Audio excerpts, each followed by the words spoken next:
This episode of Food Psych is brought to you by my online course, Intuitive Eating Fundamentals. If you're ready to break free from diet culture and reclaim the life it stole from you, learn more and sign up at christyharrison.com/course. That's christyharrison.com/course. Welcome to Food Psych, a podcast about intuitive eating, health at every size, body liberation, and taking down diet culture. I'm your host, Christy Harrison, and I'm an anti-diet registered dietitian and certified intuitive eating counselor, offering online courses and programs to help people all over the world make peace with food. Join me here every week as I talk with interesting people from all walks of life about their relationships with food and their bodies. I remember I was teething, little gums bleeding, cried every evening, it was all about eating. When I became a teen, it was all about beefing. Now I'm ready for the world, trying to sink my teeth in, stacking extra cheese. Hey there, welcome to episode 182 of Food Psych. I'm your host, Christy Harrison, and today I'm talking with fellow anti-diet dietitian Cara Harbstreet. We talked about hypothalamic amenorrhea, aka not getting your period, and the lack of adequate care for this condition in conventional and alternative health. We also talked about the normalization of diet culture thoughts and behaviors in collegiate athletics and in dietetics education. Also, why thin privilege and other privileges don't necessarily protect a person from internalizing body shame, why you don't have any obligation to engage in or value movement or health, and so much more. It's a great episode. I can't wait to share it with you in just a moment.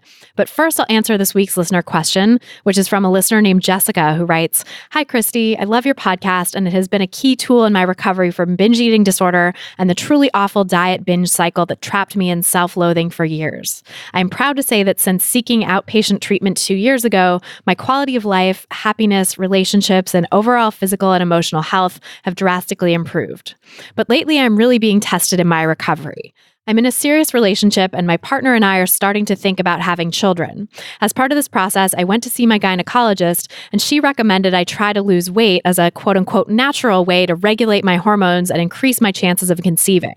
I voiced concerns to her and my partner about relapse, and they both reassured me that I could make some quote-unquote lifestyle changes that would result in weight loss without falling back into eating disorder behaviors.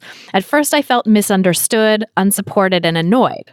Now I'm wondering if maybe they're right and I really could lose weight, quote-unquote, in a healthy way.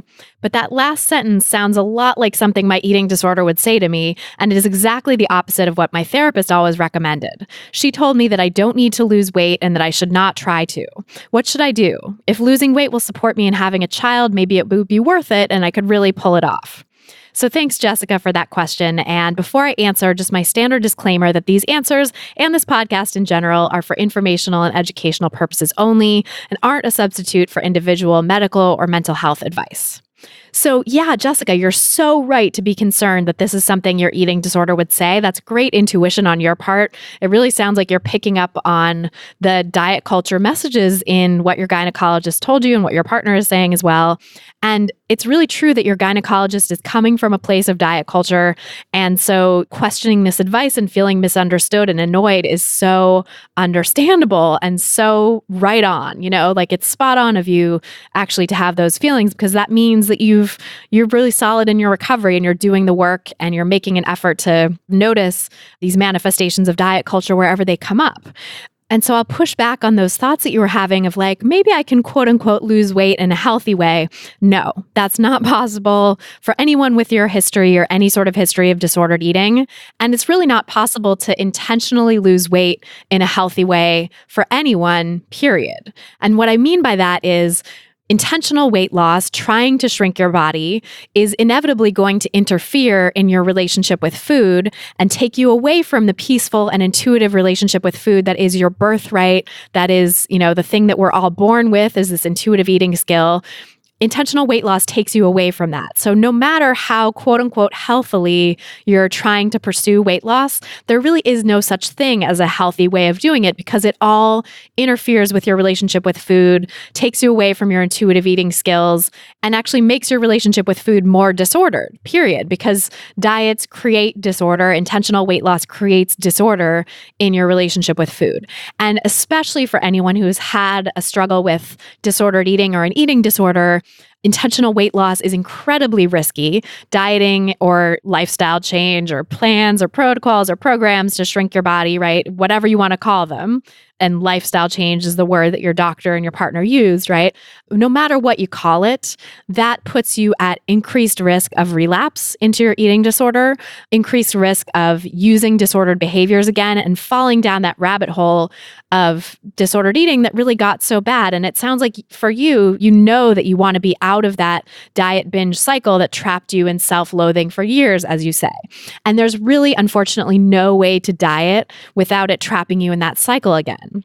So I would throw out any idea of making an effort towards weight loss, of intentional weight loss, and instead think about this, which is that hypothalamic amenorrhea, which we're going to be discussing in this episode, and other hormonal issues related to disordered eating likely have a lot more to do with the difficulty people in larger bodies sometimes can have in conceiving rather than weight itself. Because any study that shows that people in larger bodies might have more difficulty conceiving doesn't control for disordered eating because unfortunately, basically no nutrition research does. I now know of one study that does because I talked to the researcher for my book. I interviewed her for my book and we talked about this study that she worked on where she decided to control for it.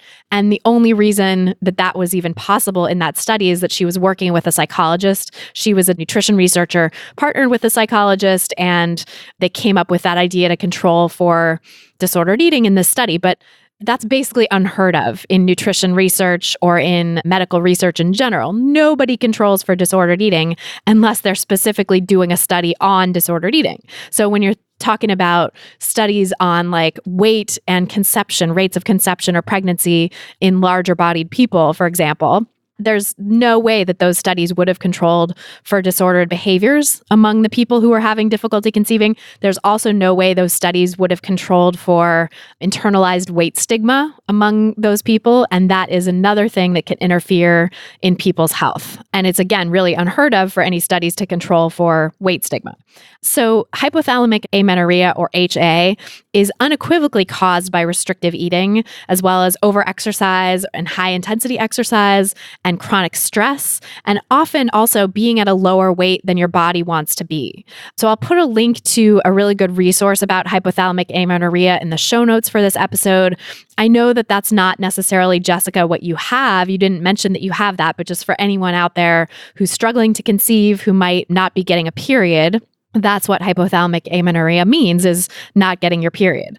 And it's caused by those things, those disordered behaviors with food and movement. So if you happen to be experiencing HA, the best thing to do is not to try to lose weight, which we know is, again, a huge risk factor for HA and also a huge risk factor for disordered eating and relapsing into eating disorders for people who've had them, right? Instead, if you have HA that's causing you to have difficulty conceiving, you'll want to work on healing your relationship with food and exercise, as well as work on stress management and allowing your body to get to the place where it really wants to be size-wise. And that might mean allowing yourself to gain weight. So for you, Jessica, I would recommend continuing to work on letting go of any lingering food restrictions that you have. And it sounds like you probably have some lingering diet culture stuff in your mind since you are getting sort of tempted back by this recommendation from your gynecologist. So I'd recommend continuing to ease up, continuing to unearth those underground food restrictions that you might have, those sneaky ones, sneaky diet mentality and diet culture thoughts that you might not even recognize, and allowing yourself to eat more food, easing up on any restrictions you might have about portion size or amount you eat, as well as perhaps reducing your exercise. And if you have hypothalamic amenorrhea, aka a missing period, completely stopping exercise until your period comes back or your cycle becomes more regular is really important. Also, a really important point I want to make here is that you should try conceiving first, right? Don't just assume that you're going to have trouble with conception just because of your body size.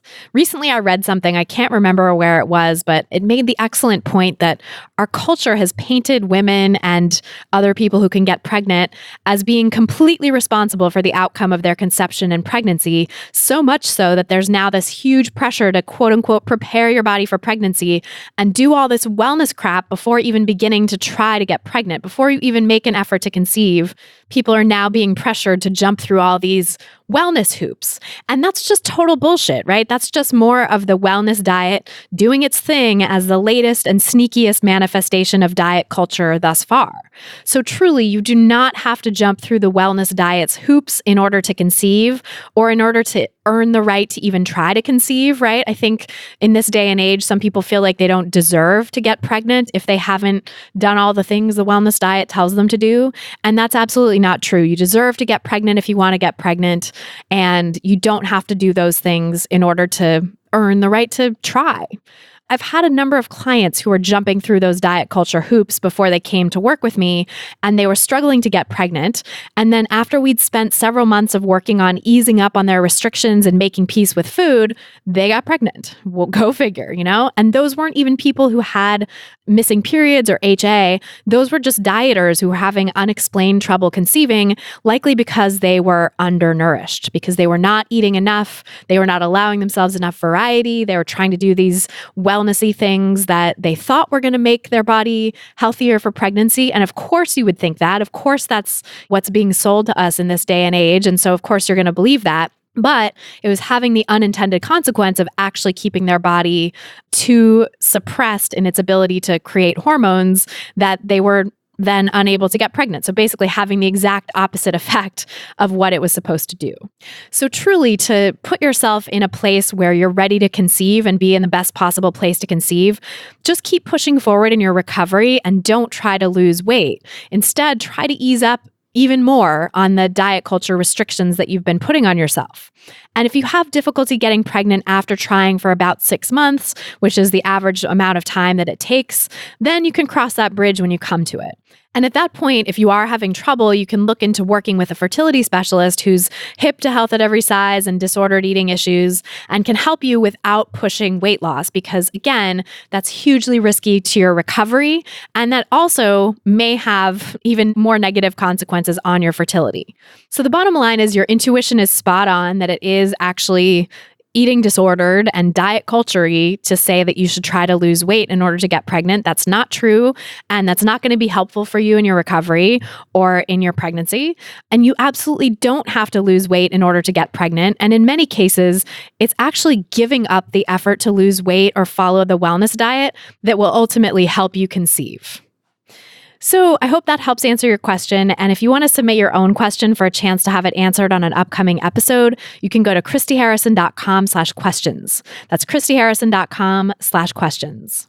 And then if you want to ask me any question you want and have me answer it much more quickly, you can join my online course, Intuitive Eating Fundamentals.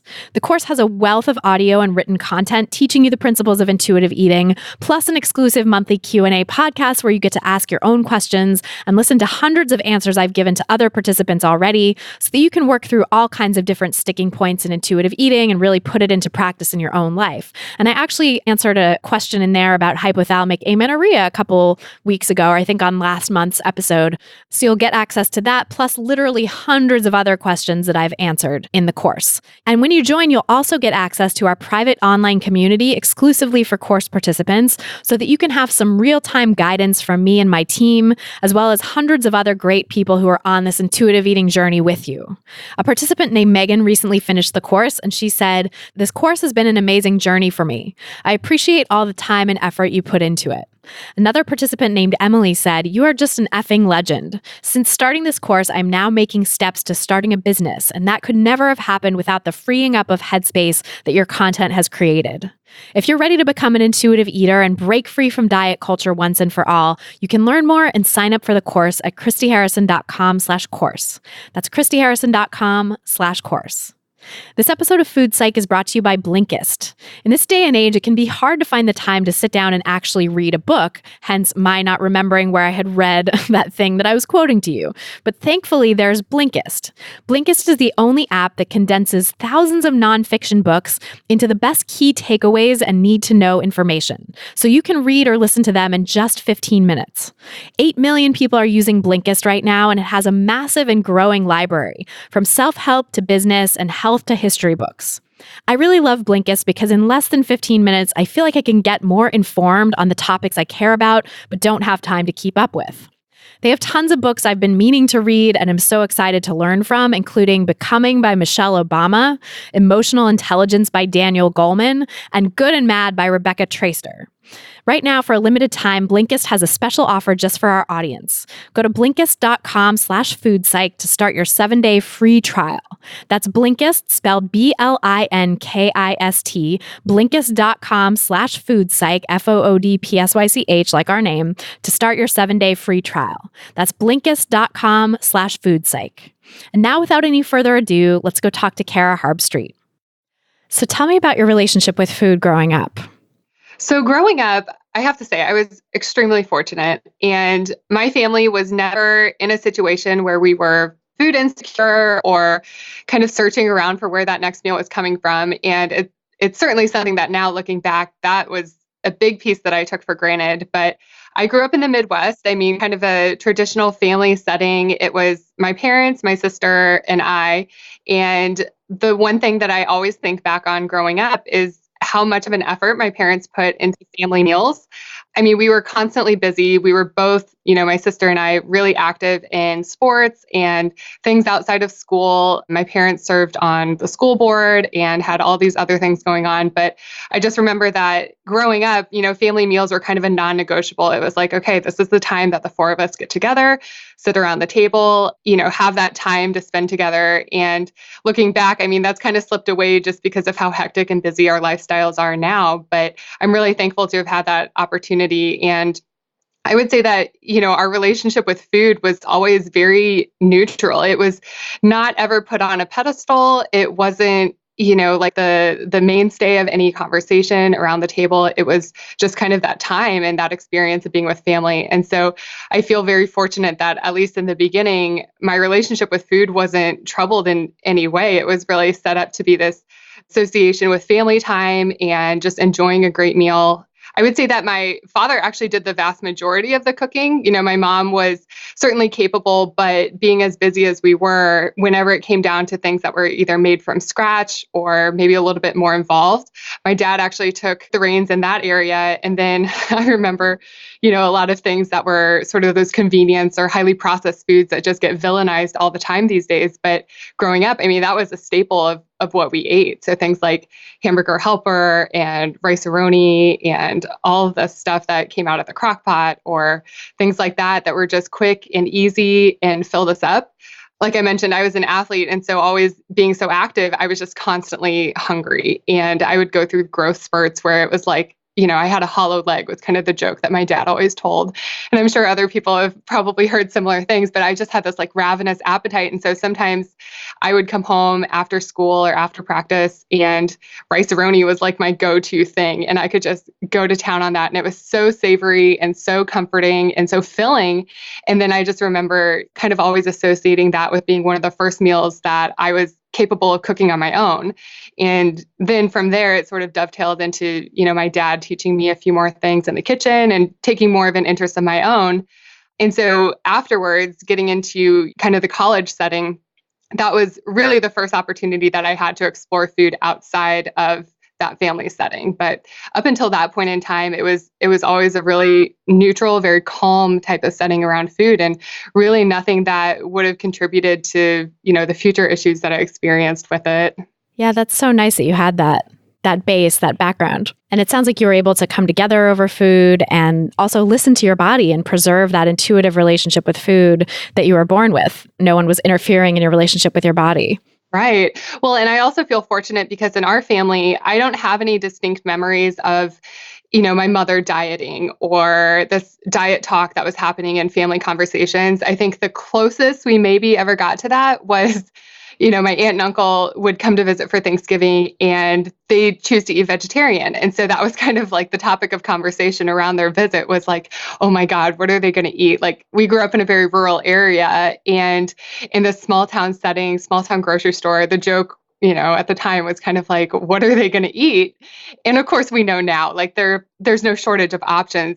But, that was maybe the closest that we ever got to something that resembled diet talk. And it had nothing to do with things like body shape or size. It was simply the style of eating that they preferred to follow. So yeah, I feel fortunate in that regard as well, that I was never really exposed to this type of body shaming or food shaming conversation until a little bit later in life. Yeah, that's really interesting. And it sounds like maybe there was some body privilege in that too. You weren't struggling with your size. You weren't struggling with the messages you were getting about your size, and people in your family weren't sending those messages to you in any way. So you were able to just keep your relationship with your body intuitive and intact. Exactly. Yes. It was a very hands-off type of relationship where food served that purpose. It just was like, hey, it is what it is. And certainly a lot of body privilege wrapped up in that, because there are those comments and things like that within privilege. And, it's one of those things that you can kind of internalize in a negative way too. But fortunately, in my experience growing up, that was never something that was directed at me in such a way that I took it to another extreme. The comments were certainly uncomfortable. And it's just like the awkward teenage years of when girls are growing up to begin with. I think we all sort of go through that in some way, shape, or form. But at least in my experience, the size and shape of my body was never a target of conversation or something that was critiqued or judged. Right. That's a privilege, definitely, right? And that's what we mean when we say thin privilege. Like, I think sometimes the term thin privilege comes up in this podcast or when I'm in conversations with people, and I sort of take it for granted that people understand what that means. But actually, I occasionally get emails and comments from people who say, you shouldn't be using the term thin privilege. If you're pro health at every size, you should really be about not saying thinness is a privilege.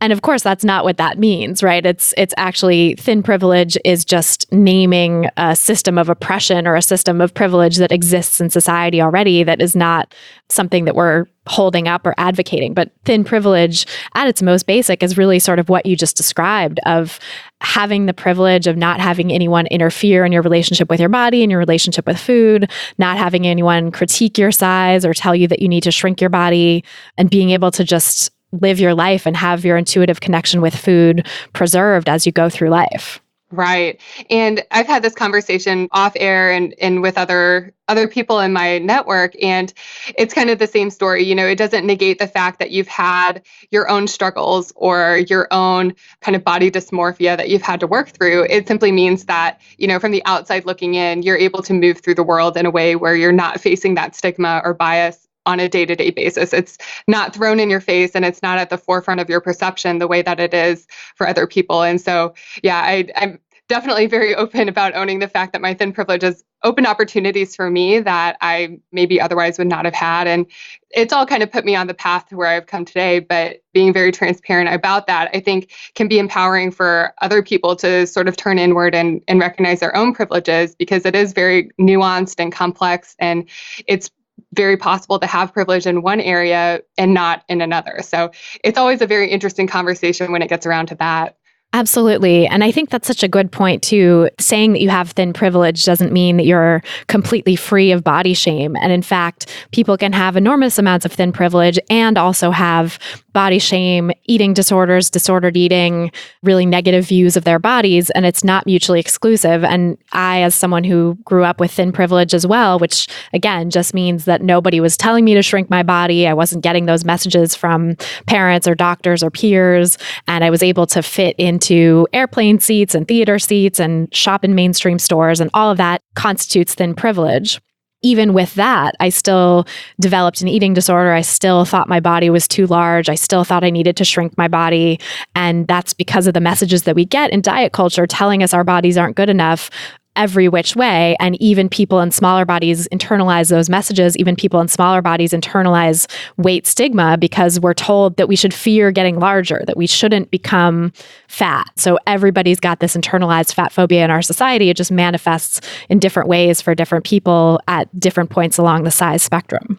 Mm-hmm, absolutely. I couldn't agree more. It doesn't negate those struggles, because we're all unique and different. Our struggles are going to be unique and different. But at least for me, it was really kind of a testament to how insidious diet culture really is, especially having just described my background of growing up in this very stable household and the absence of diet talk or body shaming. And even yet, when I kind of went out on my own and really was subjected to hearing those messages from other places, even I sort of fell victim to that, because in the absence of that support system and that reassurance, it really is easy to internalize that body shame, regardless of your body size, simply because of the culture that we live in and the types of messages that we're exposed to day in and day out. Absolutely. And I think a lot of us who come from a privileged background where we have a family that was supportive and helped us maintain our relationship with our bodies creates a buffer, but we're still getting inundated from diet culture from the outside, even with a family of origin that is really supportive. And so we're in this safe space, but we still are internalizing all these messages from diet culture. And then it's so easy when we end up getting outside of that safe space and sort of thrown to the wolves in a way of diet culture, that all of that stuff that we've sort of filed away in the archives over time that's come to us from diet culture ends up exploding to the fore. And so it's so easy for diet culture to catch us, even when we had that safe space for so many years. Mm-hmm. And so when that perfect storm hits of low self-esteem and being out on your own, it's so easy to tumble headlong into diet culture. Right. And I think that was very much the case for me. You mentioned kind of those late teens, early 20s. And I think that was truly the onset of when my issues with food and my relationship with my body really started to suffer, because at that time, as I mentioned, being an athlete, I was fortunate to go on to compete at the next level, at the collegiate level, as a high jumper. And track and field is one of those sports where, of course, the uniforms are very form-fitting and sometimes revealing. And it was one of the first times that I was aware of my body as being more than just this way for me to move through the world.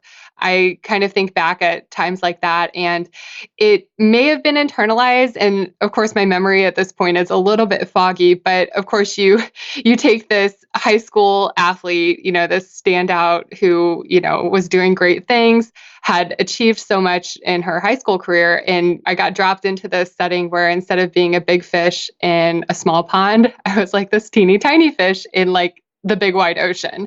And it was kind of a harsh reality check for me, because at least my perception of what that collegiate athlete experience was supposed to be ended up playing out very, very differently. And so as I was kind of grasping to find my footing again, I think that, as you described, just kind of opened the opportunity for that self-doubt to creep in and for comparisons to start, and just being more aware of what my body looked like for the first time.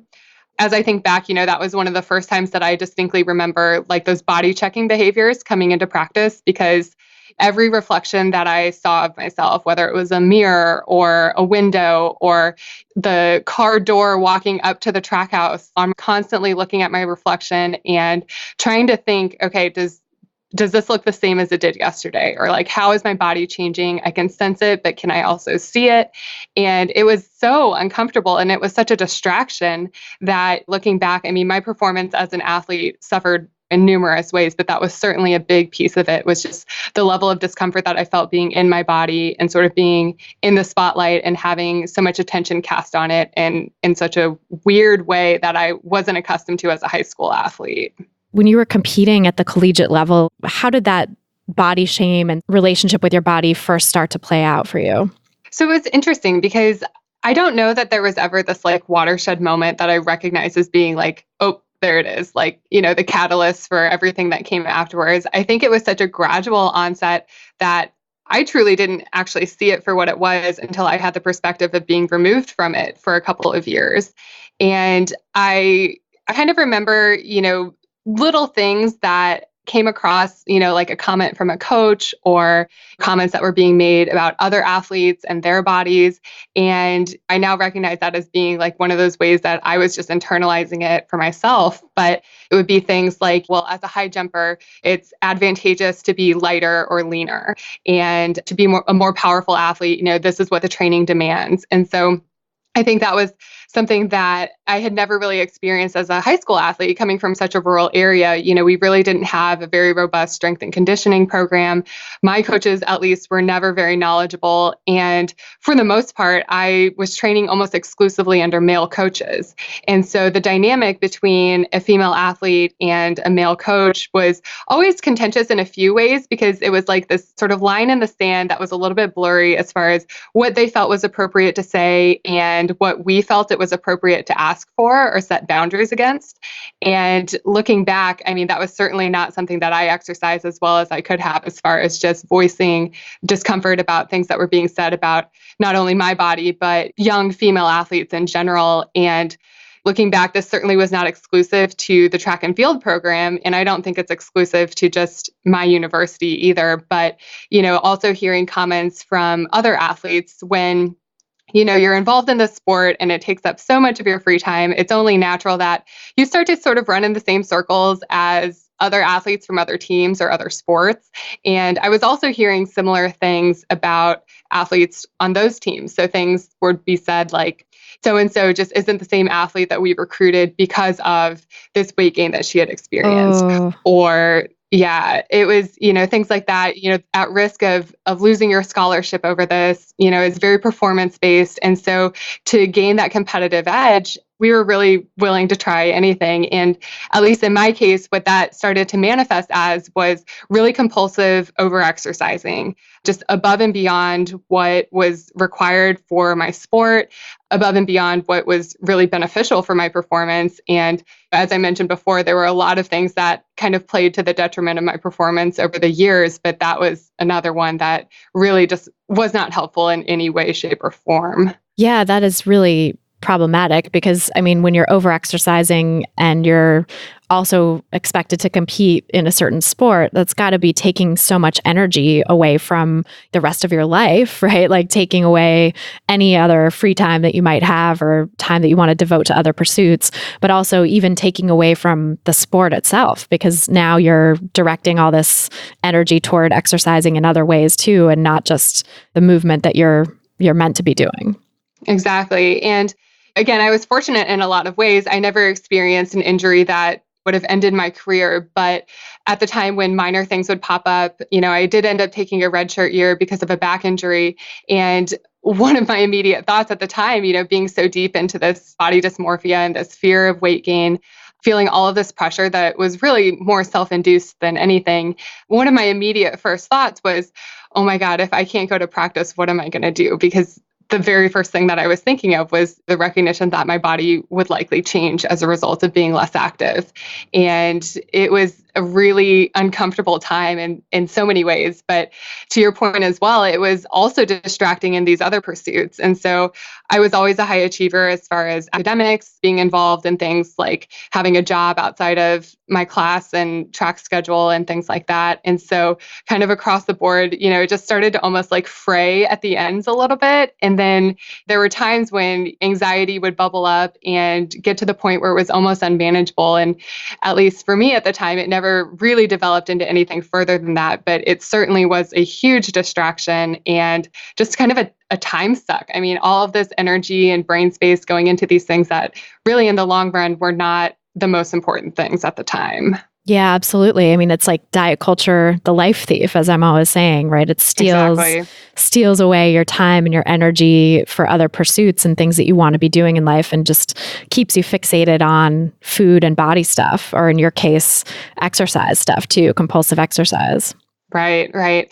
And I think that in those collegiate settings, there's often this lack of awareness of how problematic these behaviors are, because they very easily can be cast as being so normal. It's extremely normalized to see an athlete at this level who is in the gym for or who is being really meticulous and careful about what they're eating.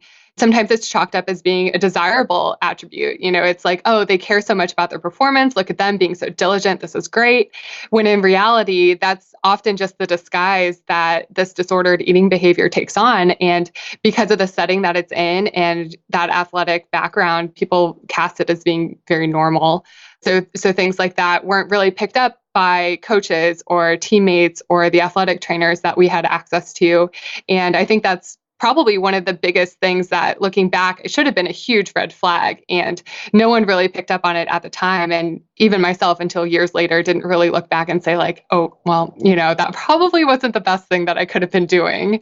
It sounds like they were so caught up in diet culture themselves, too. If they were saying these comments about people's body size changing as being the reason for their performance or whatever, that seems like they were just also very caught up in diet culture, very caught up in the disordered mindset about food and movement and body size, and probably had no idea. I feel like the people who are the most caught up in those things often just have no awareness of the disorder that they're creating. Mm-hmm. Yeah, exactly. And I think with the training and education that I've done in the areas of sports nutrition and working with athletes, the interesting thing about it is that we've got plenty of examples at our fingertips of athletes who have relinquished control, or they've loosened up on their food rules, and their performance has actually improved. And so that's kind of one of the things that will keep me up at night if I let it go. But I really try not to think about it much. But it's kind of begging the question of, if these disordered eating behaviors weren't present and I was able to truly focus on performance as an athlete instead of the way that my body looked or how it was perceived by others, what would the difference maybe have been? Maybe performance-wise, there wouldn't have been a huge difference, but I know for a fact that I would have been a much happier athlete, which is also really important for things like stress management and recovery and just that emotional well-being that was certainly missing at times for me. Absolutely. And I know you mentioned on your podcast too that you had some health complications as well as a result of this overexercise and undereating. Can you talk a little bit about the effects that it had on your body? You said that you had a back injury as well. And I know you had some hormonal stuff that went on as well that people didn't notice, again, that the coaches or doctors weren't really aware of. Yeah. So on my podcast, we had a recent episode that brought up hypothalamic amenorrhea. So we can, I'm sure, link to that in the show notes. But in a nutshell, it's the absence of a normal menstrual cycle. And it's usually attributed to something like what we called in the past as female athlete triad. And so for someone who is this very active or, highly trained individual, they're in this kind of chronic state of being overly active and underfueled. And at least in my case, it was challenging to pinpoint it because I never met that classic criteria of being extremely lean or underweight, in air quotes, because again, what even is that? But it wasn't those classic symptoms that would have flagged me in the eyes of our athletic trainers or coaches. And really, the only reason that it was even under suspicion was because of that irregular cycle. In going for my annual exam, it kind of got brought up just in conversation with the gynecologist that I was seeing at the time. And she offered to do a little bit of further investigation. And at the time, my health insurance was covered. I was like, okay, great. Let's dig into it and see what's going on. Just, maybe for curiosity purposes only. I really wasn't intent on doing anything about it because as young as I was, planning a family and future fertility was like the furthest thing from my mind. But I was like, okay, if I can at least avoid this like unpredictability in my cycle, that would be great. So let's do it. And looking back, there were certainly some things that she could have done that didn't get picked up. And at the time, what it led to was what I feel is a misdiagnosis of PCOS. They did a few ultrasounds and things like that and just sort of chalked it up to saying, okay, well, you're kind of an atypical presentation of PCOS because I didn't display any of the other kind of hallmark or classic symptoms or signs that they would have been looking for. And I walked away from that experience sort of thinking like, okay, like I don't really know my body right now, but clearly you don't really know my body either because I feel this isn't accurate. But again, I wasn't really in that mindset to dig any further at that point. So we continued to do a little bit of monitoring and things like that. And it was really just brushed aside as saying, this is your cycle. This is the way it's going to be. If and when you do decide that you want to start a family, come back and see us and we'll talk. So it was very much brushed under the rug. And at that point, I kind of moved forward and took it upon myself to do a little bit more education, at which point I, kind of came full circle and realized that most likely what that presentation was actually not PCOS, but a form of hypothalamic amenorrhea. And so for anyone who's listening who doesn't know what hypothalamic amenorrhea is, can you just talk a little bit about the causes and the typical understanding of it as you know now and as this gynecologist probably should have known as well, especially working with a female athlete? Right, right. So as you mentioned earlier, there's all this disruption in hormones that's happening. And, it can be attributed to a number of things, but in a lot of cases, it is that state of being extremely highly active and very restricted in how you're eating. And so that was another confusing point for me as I was doing that work and reflecting back on it. I never would have met the criteria of anorexic style behaviors or extreme restriction to the point of what's displayed in some other cases. And so in my mind, it was like, oh, all this restriction, like, where was it? There was never a point in time where I felt I met that criteria either. But with hypothalamic amenorrhea or HA, there's also typically a stress component. And, your hypothalamus is this gland that kind of directs other body processes and functions. It's really important, but it doesn't often get a lot of attention until it's not behaving as expected. So it was kind of one of those things where I think the stress component in my case was just layer upon layer of all these areas in my life that I felt I had to measure up. And like I said before, I think so much of the pressure that I placed on myself was really self-induced. I certainly wasn't receiving it from my parents or professors or friends. It really was being piled on by me. But I think the stress component in my case was also a huge factor in that disruption that I experienced. So it can certainly manifest in very different ways. It could be the total absence of a menstrual cycle. It could be very sporadic or irregular. But as we have already said, for a lot of providers who are seeing this in clinical settings, they may not recognize those signs and symptoms as being attributed to HA. They may think that it's very normalized, or they don't fully dig into someone's history to realize where those red flags are popping up and how they could potentially address them in a way that really supports long-term health and can bring the body back into balance if those restricted behaviors or high stress behaviors are taking place. And it's so interesting how there's this sort of dismissive attitude sometimes, I think, from gynecologists or more mainstream medical practitioners that they're like, well, we don't know, and it's not a big deal, and just go on the pill or come back and see us if you want to get pregnant. And that's really frustrating because for anyone who's gone through it, and I went through it myself too, like it's sort of maddening. You're like, well, I should be getting a period. It was very regular for however many years, and suddenly it's not. Like, what gives? And then there's on the other side, I've seen a lot recently, and I was just talking about this in my online course with someone who brought up the fact that now there's all these so-called hormone experts who are saying, if you have an irregular period or if you have amenorrhea or hormonal issues, it's because you're eating sugar, it's because you're eating dairy, it's because you're eating gluten. Like, they'll blame it on food stuff, and then they'll say you need to cut out these foods to correct your hormones, when in fact, when it is hypothalamic amenorrhea, which I think is the most common form of hormonal issue to affect people with periods. Right. And PCOS, I think, is considered to be very common as well, but is often misdiagnosed too. Like, I was also misdiagnosed with PCOS when I had hypothalamic amenorrhea back in the day when I was overexercising and undereating. And again, no one picked up on it. No one asked about it. And so it really is such a common thing, but you have people on the traditional medical Western medicine side kind of dismissing it in large part. And then you have the people on the alternative medicine side in large part saying, oh, it's because you have to cut out all these foods and let's find out what food is causing it, or it's sugar, or it's dairy, or whatever. And meanwhile, this obvious elephant in the room that nobody's talking about is that in diet culture, so many, like 75% of women by some estimates, have some form of disordered eating or eating disorder. And a lot of people that I've mentioned that statistic to are like, really? That's it? I think it would be more, because pretty much everyone in our culture has some kind of fucked upness around food because of diet culture.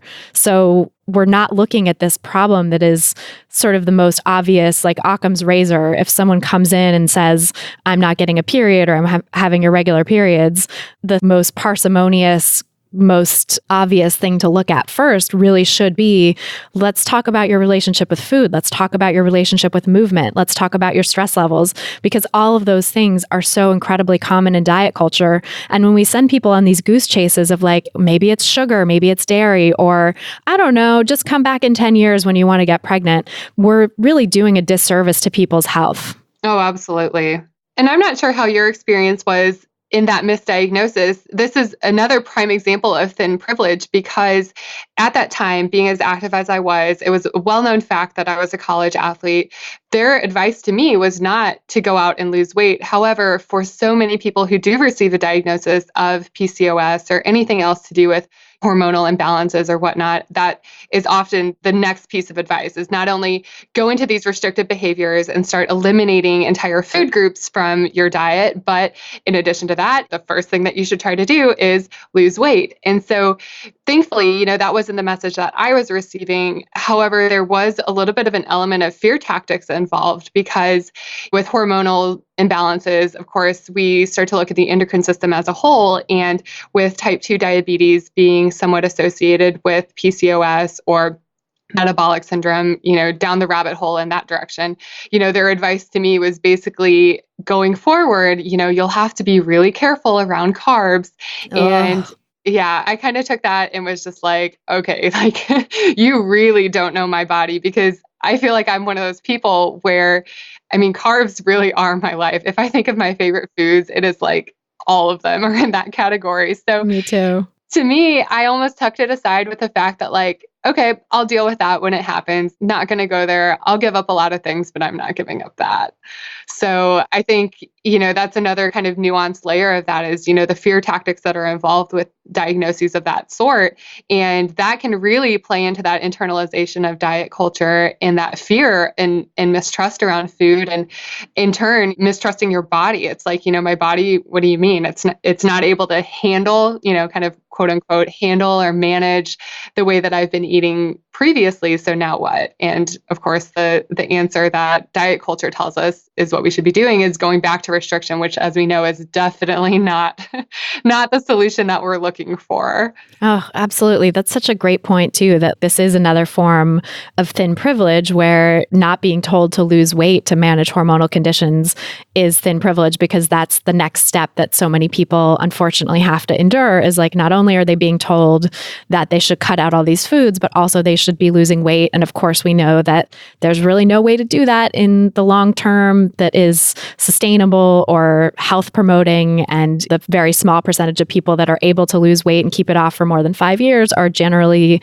really consumed by diet and food and exercise and body thoughts, basically diet culture thoughts, every single second of their lives. And it really robs them of life, and oftentimes is a very disordered, arguably all the time, a very disordered relationship with food. So we know that it just doesn't work. And yet doctors and other health professionals are still doling out this advice to lose weight, when, again, the most obvious thing, the most parsimonious answer, Occam's razor, really says, like, look at what they're doing with food. Look at their restrictive behaviors or overexercise behaviors.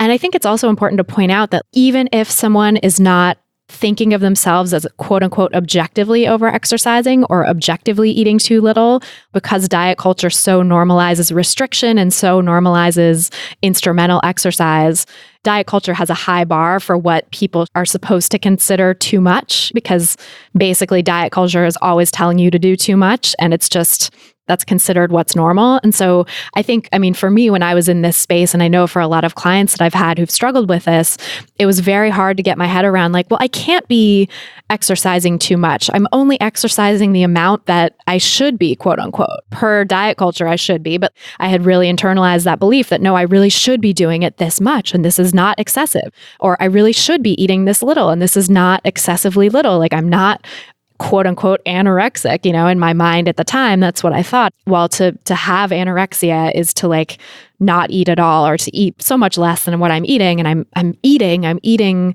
plenty, it quote unquote should be enough for my body. The calorie trackers say that it's enough for my body. So it can't be, this amenorrhea I'm experiencing can't be due to how little I'm eating.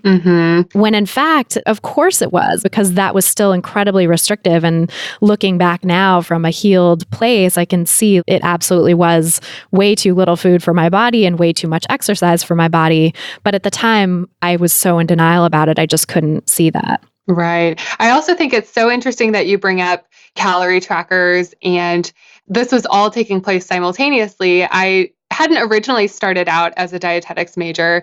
My interest in nutrition really, again, kind of manifested from this obsession with micromanaging my eating style and just a deepened interest because of my athletic background. But along the way, I feel like it's also worth pointing out that a lot of the dieting behaviors that later morphed into a true eating disorder behavior was actually something that was taught to me through my dietetics education. And for something like calorie tracking, I remember in our nutrition courses, there would be these, semester-long projects or, kind of like these capstone projects that we had to complete. And oftentimes what that involved was some aspect of food journaling or tracking meals, running a nutrition analysis on your diet, and kind of reporting back. And so participating was mandatory. It's not as if you could opt out of your senior capstone project or whatever. So that really reinforced, as you said, in the context of what I was seeing on paper, it was hard for me to reconcile that in my mind because what I was tracking and what I was observing through this journaling process was that, okay, this should, quote unquote, be enough. And in the context of how active I was and how compulsive my exercise behaviors had become, it truly wasn't enough. It wasn't even coming close, in my estimation. I really have no concept of how many calories are in food anymore. I mean, I've thankfully just removed that from my consciousness, I guess. But yeah, same. It's one of those things where it was made even more confusing by the fact that I was having a hard time reconciling that. And then along the way, of course, we learned these other dieting behaviors because in a very traditional dietetics education, it's a weight normative setting. Weight loss is commonly talked about, and the education that we receive to go on and become dietitians is often rooted in the idea that health is only improved when weight loss is achieved and maintained. And as we've said before, that simply is not an option or a reality for so many people. Oh, that's so true. And that's such a sad state of affairs that like the things that you were being taught in your dietetics education were the very things that drove you into an eating disorder. But I think it's so understandable and so common that that would happen because these behaviors that we are teaching to people in order to supposedly make them quote unquote healthy are actually behaviors that are incredibly disordered and take them away from a truly health promoting, truly peaceful relationship with food. And so of course the logical conclusion of that would be an eating disorder, but all along the way it is disordered. Like it's disordered behavior no matter what, even though some people are able to relate to it in a way that doesn't go quote unquote too far by diet culture standards. Mm-hmm. I think with the dietetics profession as well, if you really look at the types of demographics that are attracted to this profession, we've mentioned the lack of diversity in our field numerous times. And at least in my mind, this is an ongoing and active problem that I hope to contribute some solutions to in the future. But at the time, gearing up for this DICUS round of matching, and for those who don't know, it's a really fucked up process of trying to just finish your education, get to the end of the road, move on with your life. And for me, the pressure that I was feeling as far as becoming a good applicant involved other things that looking back were actually catalysts for other things. In some ways it was a very gradual onset, but then looking back, in my case, something like a binge eating behavior was really brought on by some of the things that I was doing in an effort to make myself a better candidate for these internship applications. And the experience that I'm specifically thinking of is a couple of summers that I spent in upstate New York as a camp counselor.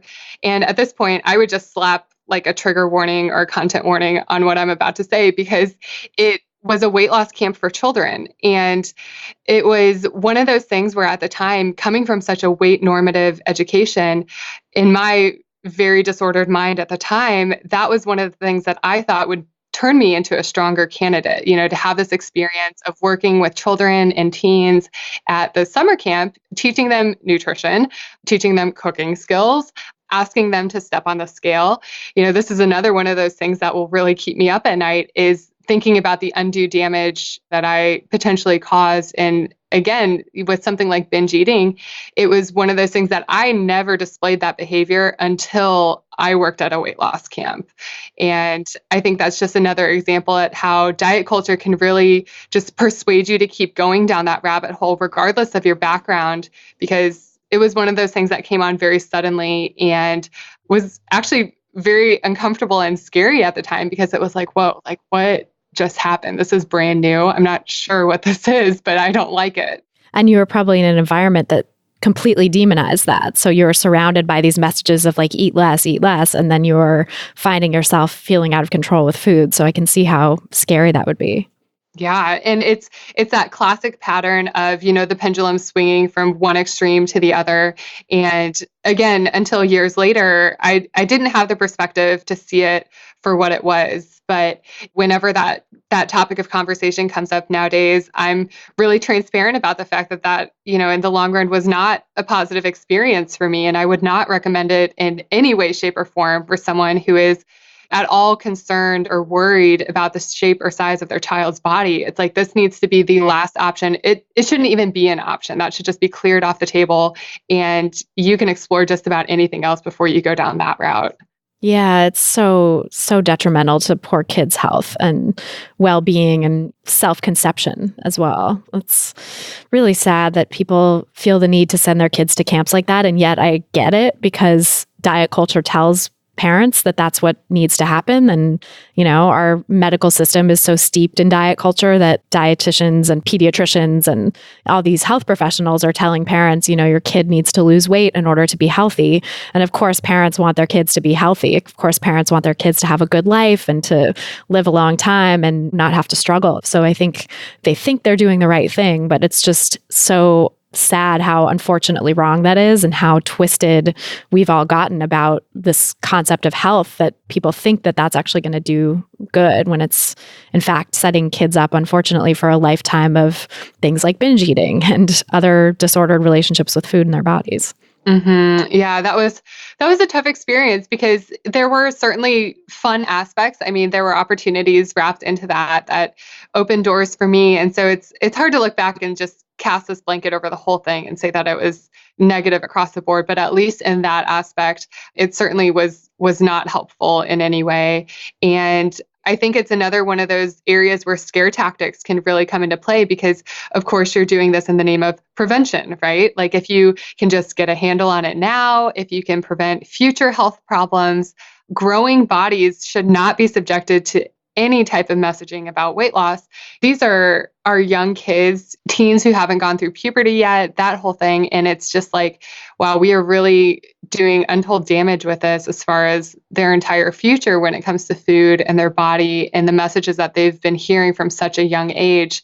It's, I think in some cases, just impossible to let that go. You may build that resilience where you're not compelled to act on that, but those memories aren't going anywhere. Like, they are just seared into your memory bank forever.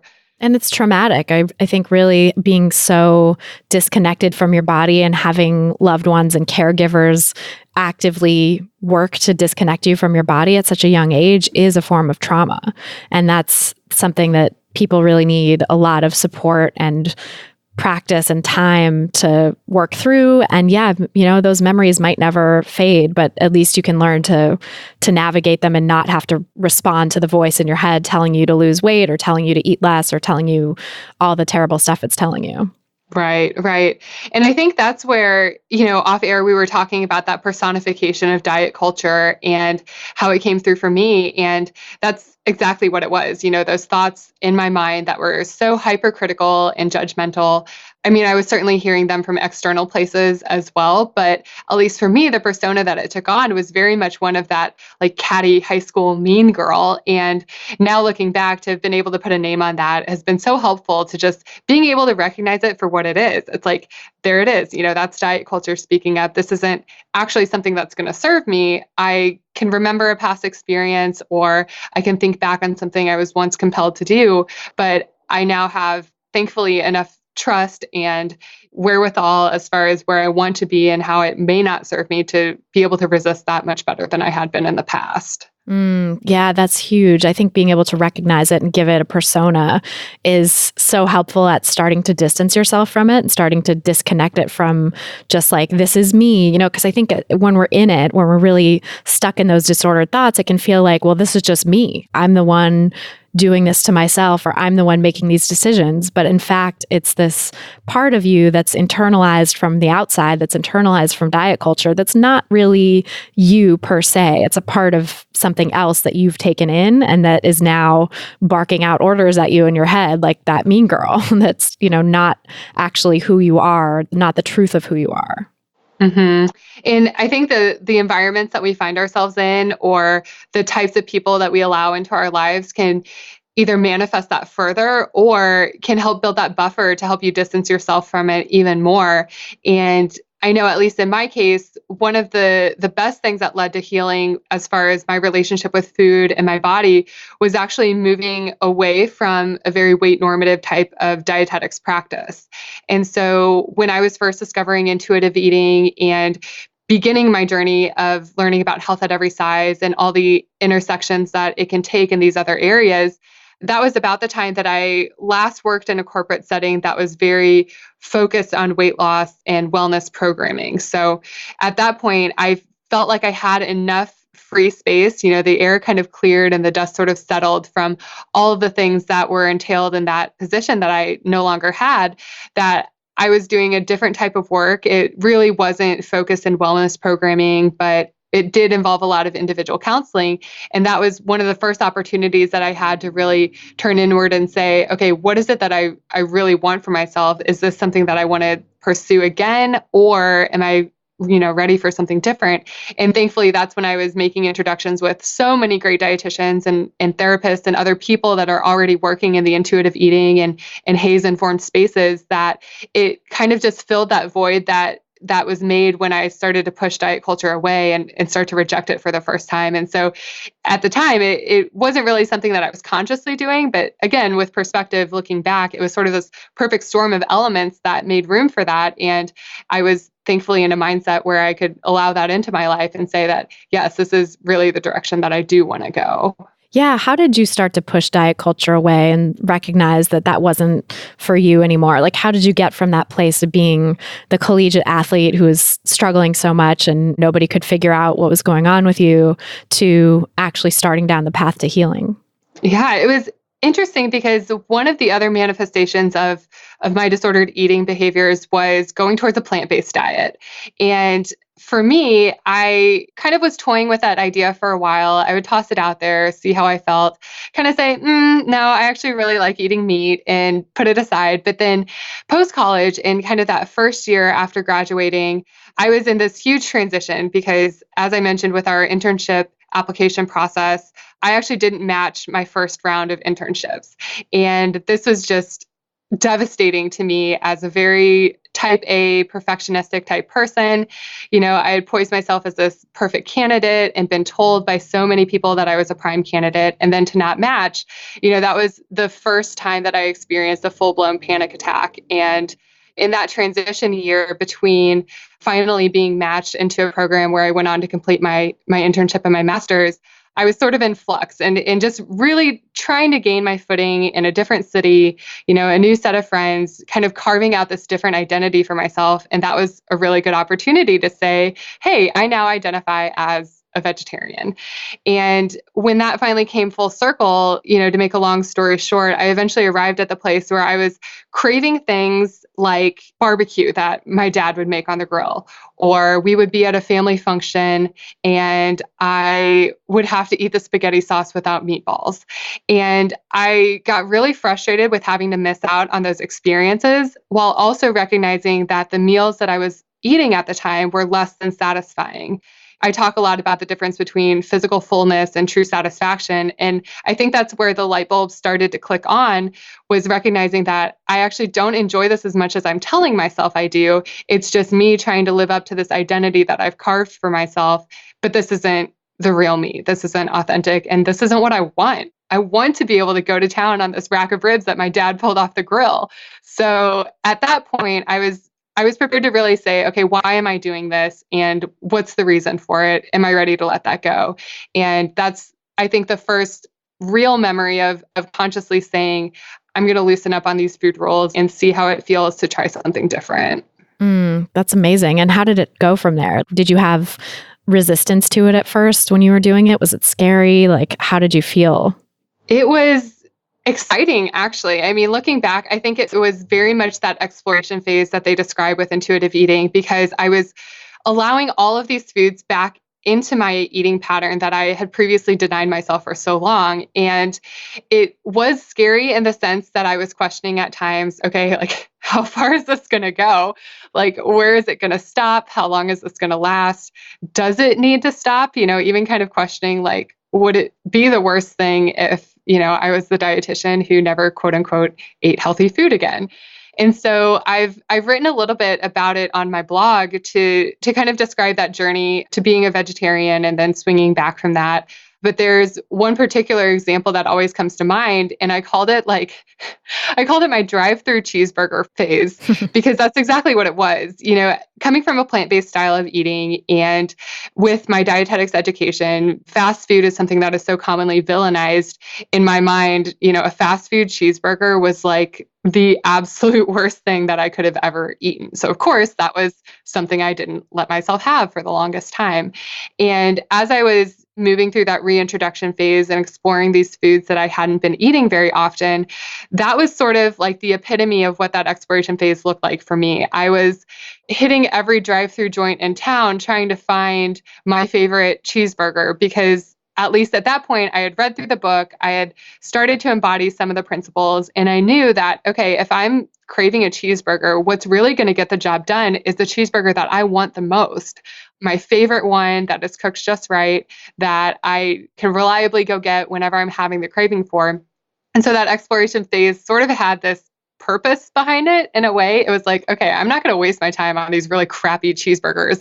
I just want to go get the best one that I can find and move on with my life, because simultaneously I was recognizing that as I was venturing into private practice for the first time and starting to kind of build my personal brand as a dietitian, I wanted to be devoting my energy to that. Like, I didn't want to be so wrapped up in all these thoughts about food that were consuming every waking moment. So I think my logic at that point in time was basically like, get me the best thing that's going to satisfy me, get the job done so that I can move on to these other really exciting things that I want to grow and that I want to focus on. Yeah. So it sounds like you were really starting to take your life back.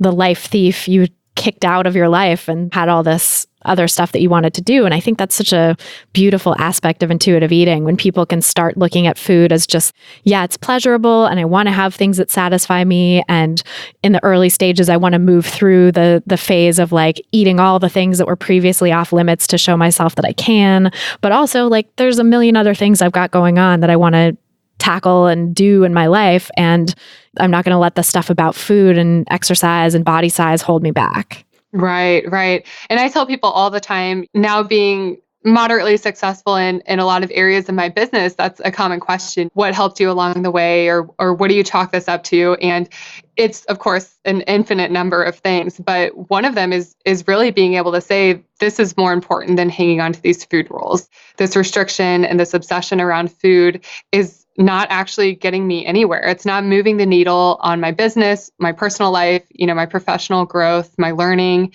It just is there, and it's comfortable and it's familiar because I've done it for so long, right? Like, I can go back to that anytime I want to, but now I can thankfully truly say, like, there's no part of me that wants to go back to that, because I've seen what's on the other side, and it's so fulfilling and so satisfying. And there are so many fun things that come out of it. And it's introduced me to some amazing people that I'm just so glad to have in my life, that to think that this would not have been possible if I was still so wrapped up in those disordered eating behaviors. It's like, yeah, I mean, looking back with that perspective, it was a no-brainer to let that go. But I don't want to negate that at the time it was a huge struggle. It's only now being on the other side and trusting that process and staying patient with it to be able to discover that on the other end of things. I love that. And I'm also curious how your relationship with movement changed. How have you been able to embrace joyful movement, or just a relationship with movement that isn't disordered and excessive, after your experience with overexercise, and also just being a collegiate athlete too, which I assume you're not competing at a sort of professional level anymore because you've got so much else going on in your life. So, of course, yeah, that's an area I've really had to let go of. But I mean, that is a really good question, because again, it wasn't ever a conscious decision. It was kind of this gradual letting go. and making space for new things. And so, as I described, in that year between my undergrad and my master's program, I was living in a new city. And for that year, I was just open to trying other things. That was my first true experience with real yoga. And I put real in air quotes because during my collegiate days, we did the version of P90X yoga, which was, of course, steeped in diet culture and all this talk about bodies that I don't think is representative of what any authentic form of yoga takes on. And so that was really exciting to discover. And at this point in time, I had to take a little bit of a break from running because as much as I love that aspect of training for a race, I really had to hit pause on that to try and ask myself, is this a behavior that I'm doing in an effort to control my body size, or is this a self-care practice that provides these other things that are important? And there definitely was a time where I was relying on endurance exercise as a form of managing my body size. And to temporarily let that go, not only opened up space to find other forms of movement that I do really enjoy, but I've now been able to return to that with the recognition that I am more in tune with my body and listening to what it tells me. That competitive aspect of my personality is very much still there, but it's not the most important reason of why I would go out and go for a run. I'll often leave my GPS watch at home and just run according to how I'm feeling instead of the pace that my watch is telling me. I'm training more based on time instead of mileage. And so there's just small tweaks in there that without the perspective of being where I am now and then having support from people like Heather Kaplan, who is the running coach that I worked with as I was training for my first marathon, putting things like that into practice, I think has brought it more full circle than I would have otherwise been able to do on my own. That's awesome. I think, it does say a lot that you're able to do it in a way that's just about connecting with your body and enjoying the experience of it and not doing it for some sort of external reason, like doing it for whatever pace your watch is telling you to do, and that you can still have the competitive spirit that brought you, that before you even had a disordered relationship with food or exercise or your body, you had sports were a part of your life. You were a high school athlete too, and ostensibly had gotten a love of it even before that, probably. So to have that still be a part of your life, it sounds like it's important. It's an important part of your values, but you had to figure out a way to do it that wasn't going to be sucking you back into diet culture. Exactly. I think, I still have that recognition of, okay, if there's a day where the weather is amazing, like, I'm looking out the window right now, the sun is out, and there's a part of me that's itching to get out there. But as busy as my schedule is, I'm starting to ask myself that question more and more of, okay, where is this anxiety arising from? Is it the discomfort in the fact that I'm, quote unquote, missing out on this amazing weather? Is it the idea that if I am not active today, that I've somehow been less productive? And just, I think, asking more of those uncomfortable questions that I may or may not like the answer to, but then also being prepared to sit with that anxiety. And I've thankfully been able to receive support in working through that as well, because in the past, that would have been the catalyst for saying, okay, I don't care what else is going on, clear my schedule and making this happen. And that in and of itself is a very disordered behavior for me in the past when it came to compulsive exercise. Right. Putting aside the other things in your life that were going on in favor of exercise.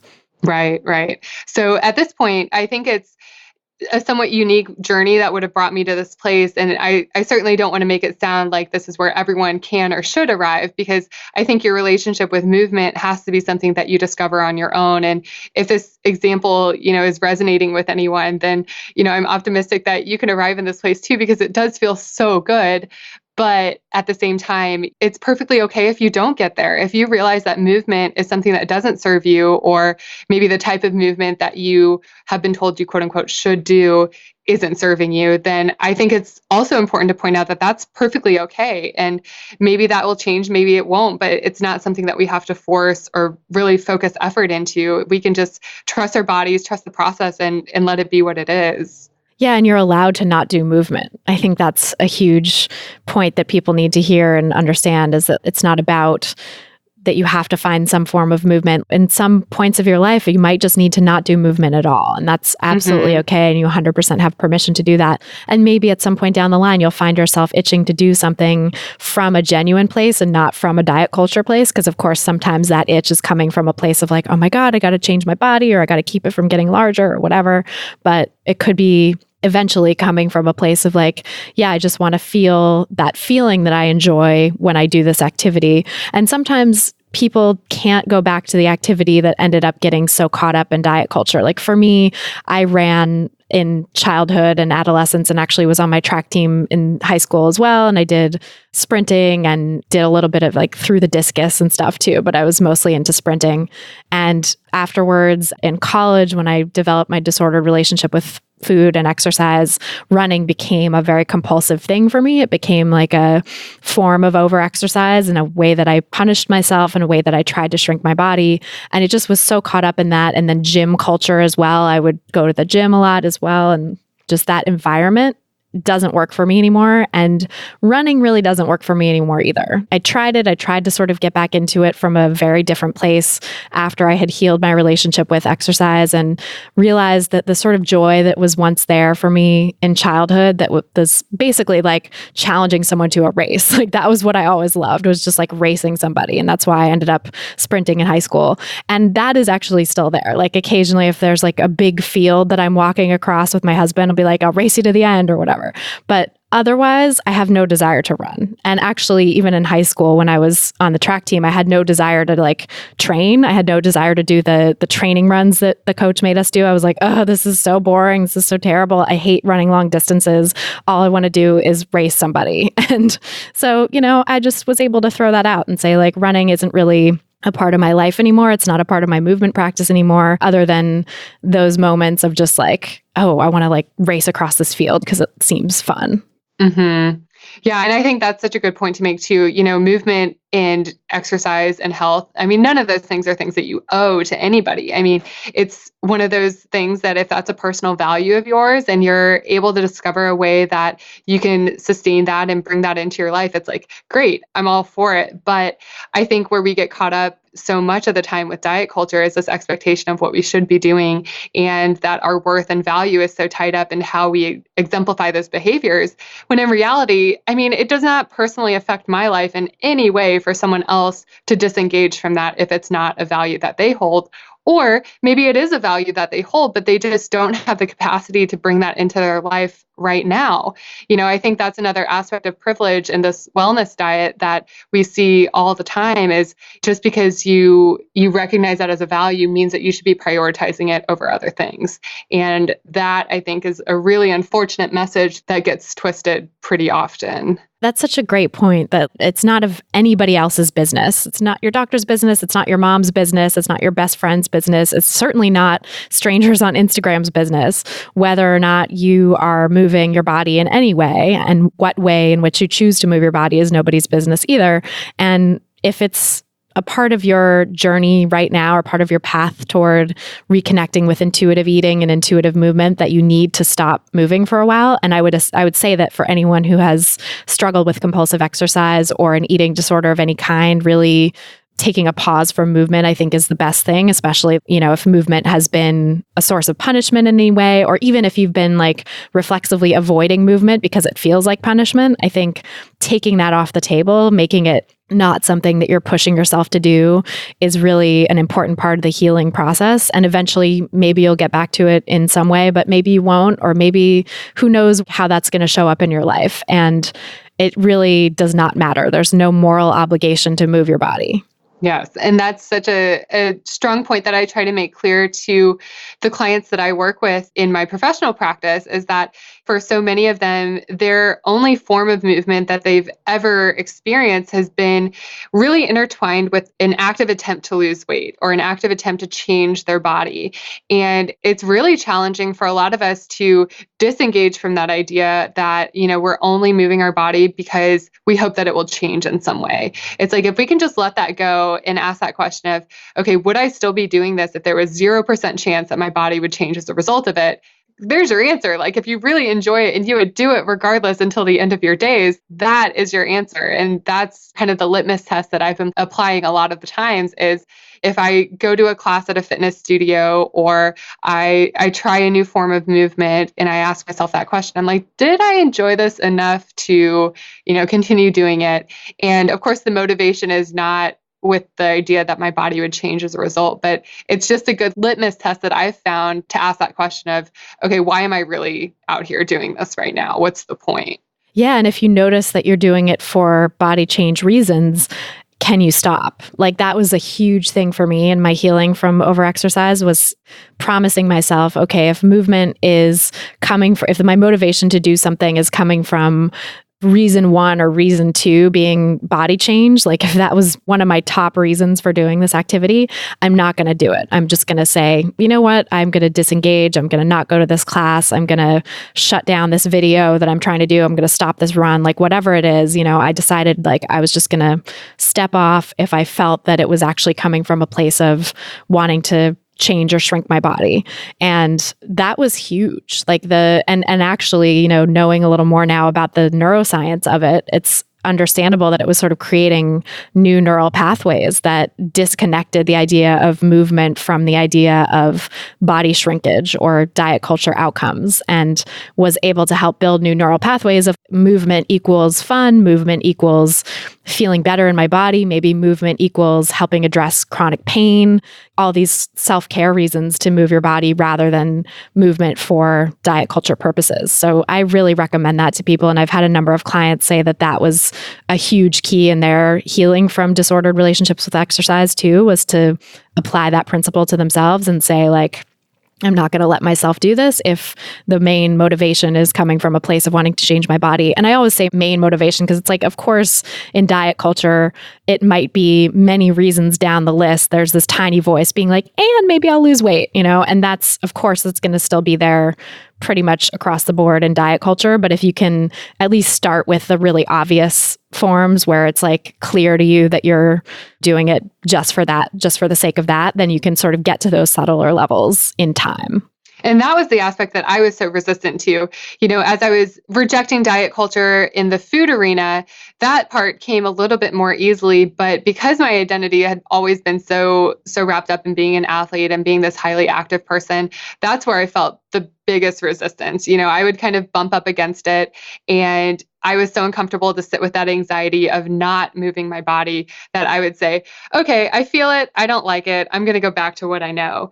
And it took a lot of instances of that happening to get more comfortable with being so uncomfortable, to just feel that sensation of sitting still. The reason that I struggle with yoga to this day is because it's that aspect of stillness that I think really forces me to be in my body, especially as I'm doing more work and more learning about embodiment and just simply existing and experiencing your body. I think the stillness aspect is still one of the areas where I'll bump up against that resistance and really have to just sit with it for a while and revisit it and come back to it again and again to move through it. Because if I don't revisit it, then it's easy to just set it on the shelf and say, okay, that's not something that I like. I'm not going to go there again.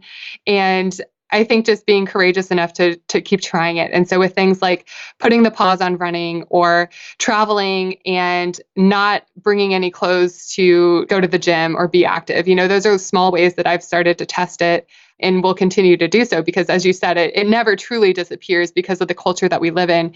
That diet culture message is constantly being reinforced, and that mean girl is just chirping up in our ear all the time. And so continuing to do that, I think, is a really important part of staying in this more healed place that I'm in right now.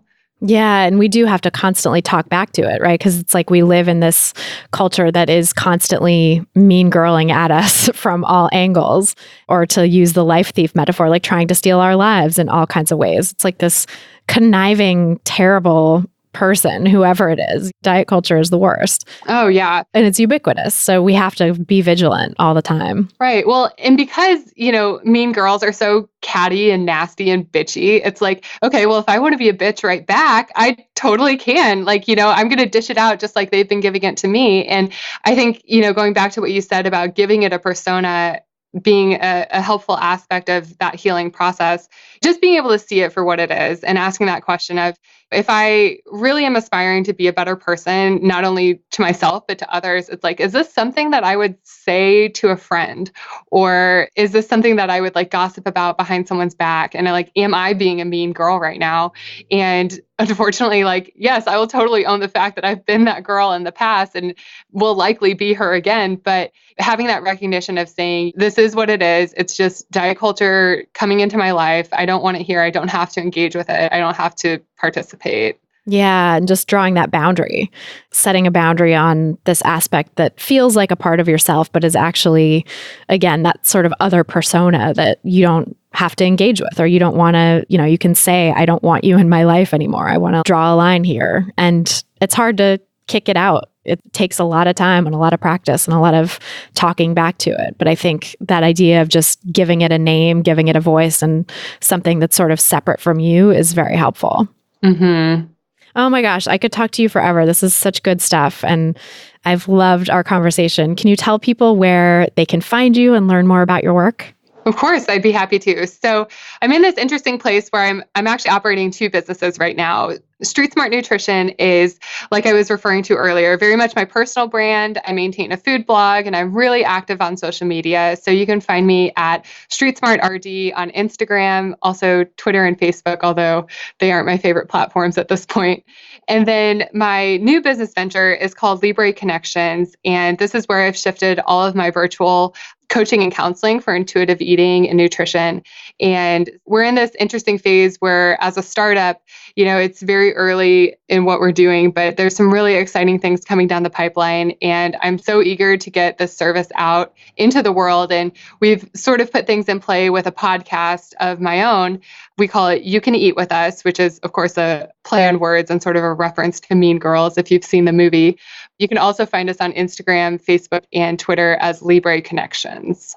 And that's really cool because that's a service that connects people to HAES, non-diet, intuitive eating dietitians anywhere in the country, right? Or is it in the world? So it's 100% virtual based, with the idea being that I really want to break down the barriers between people who are interested in learning more, or they want to start their journey and they recognize that they may need a helping hand.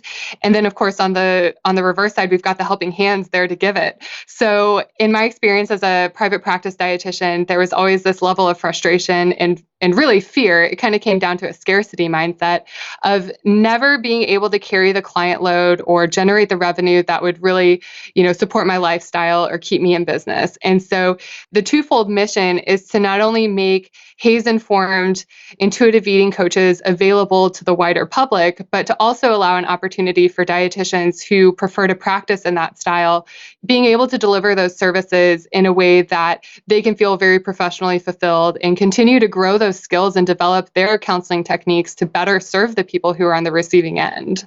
Oh, that's awesome. I love it. It's a cool double mission. And I think a lot of people listening to the podcast will probably be interested, both people who are seeking out those services and people who are dietitians who want to expand their practice in that way. So that's very cool. Right. Yeah, we're hoping that 2019 is a huge year for us. There's so many things that I want to get done, but as I'm sure you know, there's only so many hours in the day, and it takes time, to build something from scratch. So that's where we're at right now. Well, it's exciting. We'll put links to that in the show notes so people can find you and check it out. And yeah, here's to 2019 being a big year for both of us. I think it's off to a good start, hopefully, by the time people hear this.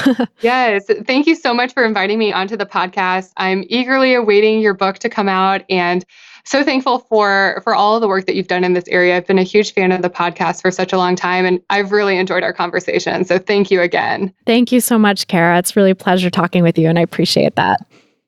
So that's our show. Thanks again so much to Cara Harbstreet for joining us on this episode, and thanks to you for listening. If you've gotten something out of this podcast, please help us reach more people who need to hear the anti-diet message, because everyone does in this culture, by subscribing and sharing this episode on your favorite podcast platform. Just go to ChristyHarrison.com/subscribe to see all the places you can get it. That's ChristyHarrison.com/subscribe. If you're looking for some practical tips to get started on your own anti-diet journey, grab my free audio guide, 7 Simple Strategies for Finding Peace and Freedom with Food. Just go to ChristyHarrison.com/strategies to get it. That's ChristyHarrison.com/strategies. And then to get full show notes from this episode, including all the resources we mentioned, plus a full transcript, head over to christyharrison.com/182. That's christyharrison.com/182. And to get the transcript, just scroll down to the bottom of the page and enter your email address. This episode was brought to you by Blinkist. In this day and age, it can be hard to sit down and learn more. You may think you don't even have time to read a book. Well, think again. Blinkist is the only app that condenses thousands of nonfiction books into the best key takeaways, so you can read or listen to them in just 15 minutes. Right now, for a limited time, Blinkist has a special offer just for our audience. Go to Blinkist.com/foodpsych and start your free 7-day trial. That's Blinkist, spelled Blinkist,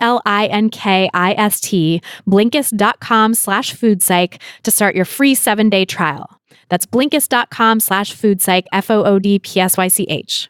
A big thanks to our editor and engineer, Mike Lalonde, and to my Food Psych programs team, including our community and content associate, Vinci Chue, our administrative assistant, Julianne Watasik, and our transcript assistant, Kiara McClellan, for helping me out with all the moving parts that go into producing this show for you every week. Our album art was photographed by Abby Moore Photography and designed by Meredith Noble. And the music you're hearing behind me now is by a band called AWOL, and the track is called Food, used under the Creative Commons license. Although heads up that our theme song is going to be changing soon. Really exciting news. We've got a custom theme song in the works. And so listen for that coming on the show very soon. I'll make an announcement the week before it's dropping, but just giving you a little advance warning there. Thanks again for listening, and until next time, stay psyched. Stupid or scared, no work in the kitchen now. Who put you there in that perfect position now? Bullies want your food, and you ain't really beef. Have you ever